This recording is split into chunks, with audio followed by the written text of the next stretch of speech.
שלום וברוכים הבאים, שמח שהגעתם עד לכאן. הפעם נדבר על הכונס נכסים.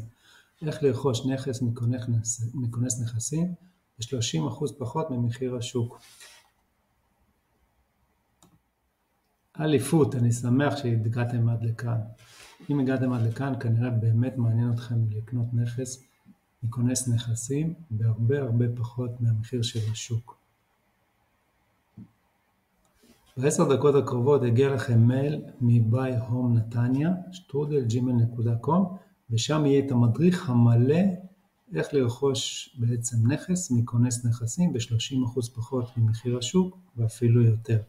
אז תשמרו את המייל הזה במקום שנגיש, כמובן שלא יגיע לספאם או לדברים כאלה, בשביל שנהיה בקשר. אחרי שליוויתי המון לקוחות ב-16 שנה שאני במקצוע, המון לקוחות קנו ממני נכסים דרך כונס נכסים בין 30 ל-50% פחות ממחיר השוק. וכל זה צריך לדעת לעשות, איך להתנהל מול הכונס נכסים, איך להגיע לנכסים. אז בואו נצלול פנימה.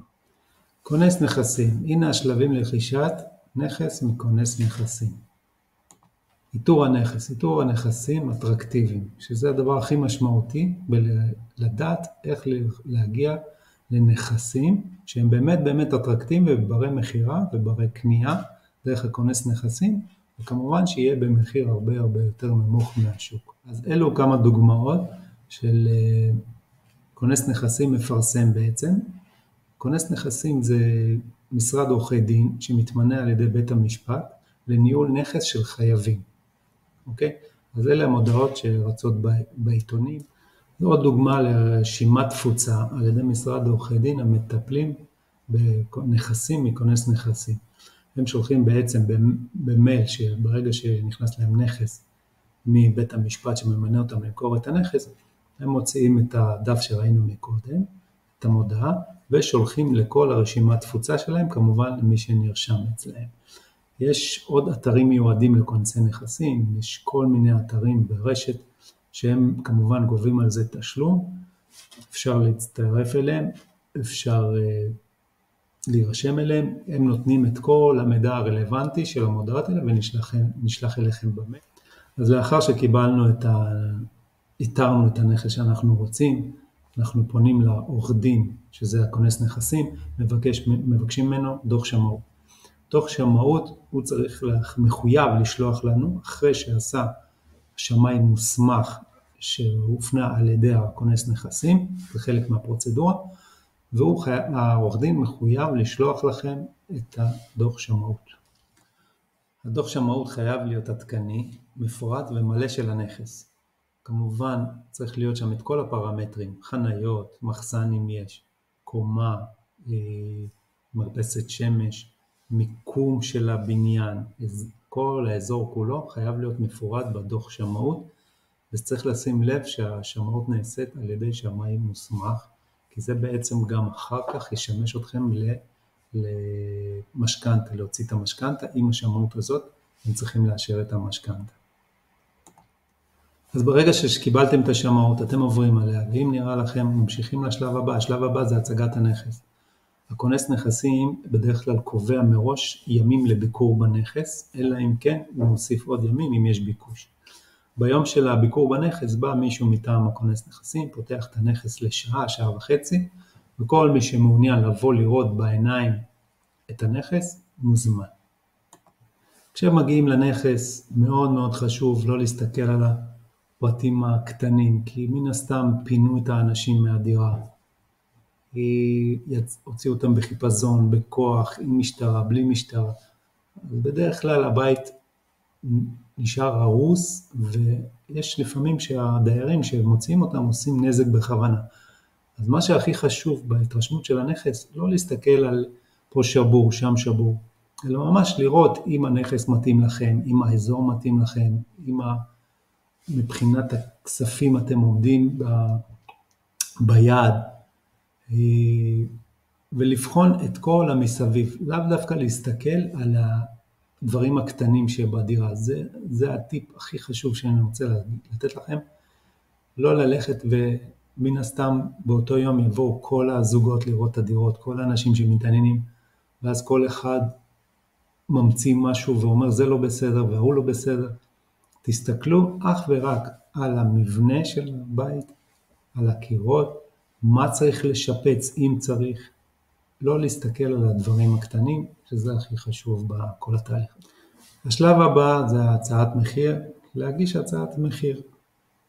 ברגע שאנחנו רואים את הנכס ומצא חן בינינו ועשינו את כל הבדיקות האפשריות, אם זה מבנקים שיש לנו אישור עקרוני, אם המקום מתאים לנו, אם הפינוי יכול להיות לנו טוב, אם אנחנו יכולים לעמוד בכל תנאי התשלום. ברגע שהגעתם למסקנה שאתם כן יכולים להמשיך, אתם מגישים הצעת מחיר לכונס נכסים. הגשת הטופס להצעת מחיר היא מאוד פשוטה, ממלאים את כל הפרטים שלכם, תעודת זהות, שם, טלפון, מייל וכו', ומכינים מעטפה לכונס נכסים. למעטפה כמובן מוסיפים את הצ'ק הבנקאי על סך 10% מערך ההצעה לכונס נכסים. חשוב, 10% מההצעה, שזה נגיד דוגמה, שאם הנכס שווה בשוק 2 מיליון שקל ואתם הצעתם 1.5 מיליון או 1.3 מיליון, אז אתם נותנים 10 או 5% מהערך של ההצעה, שזה פרט מאוד מאוד חשוב. אז הגענו לשלב של ההתמחרות. ההתמחרות מתבצעת על ידי הכונס נכסים ביום שהוא מחליט אחרי פתיחת המעטפות, לראות כמה מעטפות הגיעו, כמה הצעות יש, הוא מזמן את כל מי שהגיש הצעה להתמחרות. הכי חשוב בהתמחרות זה להגיע עם ראש פתוח, לבוא רגועים, לבוא אחרי ארוחת צהריים או ערב, תלוי מתי הפגישה, להיות רגועים, שזה הדבר הכי קריטי בכל הנושא הזה של ההתמחרות. יש המון בעלי אינטרס שבאים לכונס נכסים, יושבים שם בהתמחרות ועושים את המניפולציות בשביל להעלות את המחיר או לרכוש את הנכס בעצמם. אז צריך לבוא מאוד רגוע, להיות מאוד שלב, לדעת מראש כמה החלטתם שאתם רוצים לתת למחיר, מה הגג שלכם, ועם זה לעמוד, לא להיכנס לפרנויות, לא להיכנס לסיטואציות של לחץ חברתי, ממש להיות רגוע. ההתמחרות מאוד פשוטה, נכנסים למשרד עורך דין, מסביב לשולחן, וההצעה הכי גבוהה מתחילים משם לתמחר. האחרון שנשאר זוכה בנכס. בשעה טובה זכיתם בנכס, אחרי הזכייה והתמחרות חותמים על הסכם מכר מול הכונס נכסים, יושבים, כל מי שהגיש הצעה מקבל את הצ'ק שלו בחזרה, מי שזכה חותם על הסכם מכר, שהוא כמובן זה השלב הראשון של התהליך. כמובן אחרי שחתמתם על כל המסמכים, זה עובר לאישור בית המשפט. הכונס לוקח את כל התיק, את כל החתימות שלכם, את כל התהליך שעבר הכונס נכסים בעצם מהפרסום ועד קבלת המעטפות, כל אצלו מתומצת בתיק, שולחים את זה לבית המשפט לאישור. ברגע שיש אישור מבית המשפט להתקדם בעסקה והם אישרו אותה בפסק דין חיובי, מסיימים את החתימות מול הכונס נכסים, יש כל מיני עוד חתימות קטנות, ואז משלימים את מלוא התמורה. הולכים לבנק, מוצאים את המשכנתא, בדרך כלל הכונס נכסים נותן בין 60 יום ל-90 יום להשלים את כל הפרוצדורה של הבנק, ובהצלחה כל התהליך לוקח סביב 90 יום או פחות. כמובן זה תלוי בבית משפט ועוד כמה גורמים. אבל אם הגעתם עד לכאן, כנראה אכפת לכם מאוד. אני רוצה לספר לכם את הסיפור האישי שלי, איך רכשתי דירה ראשונה בגיל 28 מכונס נכסים. אז חיפשתי בשכונת כנווה. בואו אספר לכם סיפור על איך אני קניתי דירה מכונס נכסים בגיל 28. אחרי החתונה, שנה אחרי החתונה בשנת 2000, התחלנו לחפש דירה באזור ספציפי שמאוד אהבתי אותו, ורק רציתי לקנות שם בגלל שגם אחותי הצטרפה, קנתה שם. אז במשך שנה חיפשתי דירה בנווה סביון באור יהודה, שזה היה קרוב למקום עבודה שלי. חיפשתי נכס שיתאים לנו. ויום שישי אחד פתחתי עיתון, ומי שעבדתי אצלו בזמנו, אמר לי, בוא תראה, יש דירה שאתה מחפש דרך הכונס נכסים. זה היה מודעה קטנה כזאת. אמרתי, וואלה, נלך לראות. הגעתי לאבא שלי, זיכרונו לברכה, ולאשתי, אמרתי, תקשיבו, יש דירה ברחוב כזה וכזה, שאני מאוד רוצה דרך כונס נכסים. אז הוא אמר לי, איך עושים את זה? מה עושים, איך עושים? אמרתי לו, בוא נראה. קשרתי לכונס נכסים, לעורך דין, שהוא גם התחיל כמתמחה, נחמד מאוד. הוא אמר לי, תשמע, אני שולח לך את הדוח שמאות, יש לי דוח שמאות, אבל קח בחשבון שהדירה לא משהו. אמרתי לו, בסדר, מתי אפשר ללכת לראות את הנכס? הוא אמר לי, אתה יכול ללכת לראות את הנכס בתאריך כזה וכזה, בין שעה כזאת וכזאת, יבוא מישהו מטעם העורך דין, ויפתח לך את הנכס. באותו יום, באתי לאבא שלי, אמרתי לו, תשמע, יש דירה ככה וככה, יש עכשיו, אפשר להציג אותה, בוא נלך לראות. אמר לי, סבבה. לקחתי גם את אשתי, שתראה מה מדובר. באנו לדירה, 20 איש בחוץ, 20 איש בפנים, דירת 3 חדרים, קומה 6. באנו לראות את הדירה, והיה שם כאוס מוחלט. כל הבגדים, כל התריסים עקומים, המטבח שבור, החלונות מלוכלכים, ממש כאוס.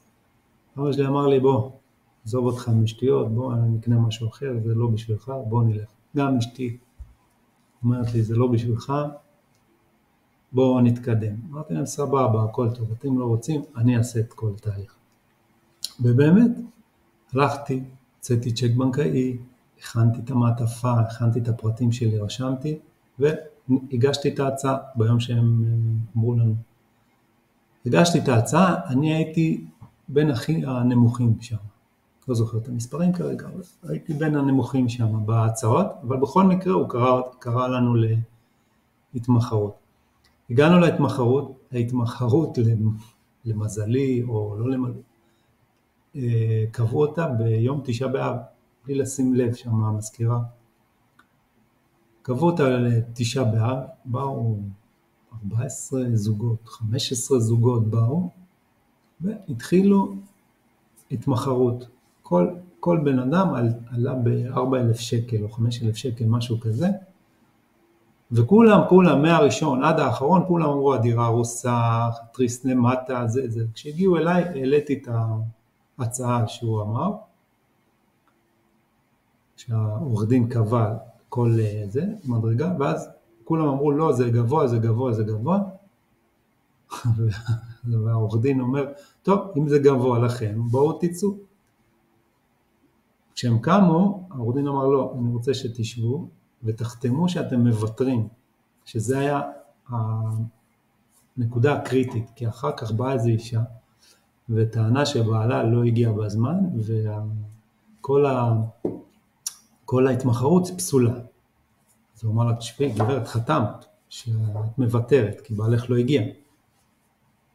אז בקיצור, מה שיצא, שזכיתי בדירה, בחור בן 28, נשוי שנה, סך הכל, אין מושג בנדל"ן, עבדתי בתחום אחר לגמרי, הייתי ספר, וזכיתי בדירה, גרנו שם 7 שנים, ומשם הגלגל המשיך הלאה.